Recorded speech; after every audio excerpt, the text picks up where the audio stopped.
Pozrite sa, čo tu je. Do tejto gule sa pozrieme na toto nádherné námestíčko. Tak, a teraz sa otočíme a môžete si ho vychutnať, ale najlepšie to je osobne. Tak, prídite. Tak, cez túto krásnu kolonádu ideme na radnicu. A toto pred nami je takýto obraz, ktorý vám potom dáme aj do detailov. A to nie je len taký obyčajný obraz, ale aha. Mozaika od Švabinského. Tak, a už kráčame na radnicu.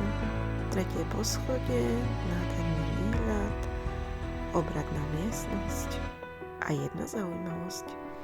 Čauko, mama sa rozhodla, že pôjde vedľa Švabinského. A pozrite, čo tu je. Áno, jasné. Na Švabinského obraze žne si Leo všimol prvého pindúra.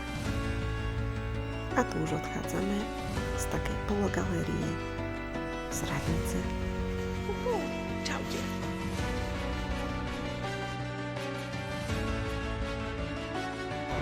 Takže ideme z radnice, boli sme tam hore a teraz prechádzame okolo informačného centra a mestskej pivárne.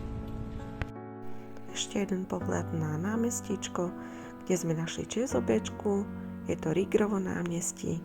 Leo pozerá, kde sa práve nachádzame.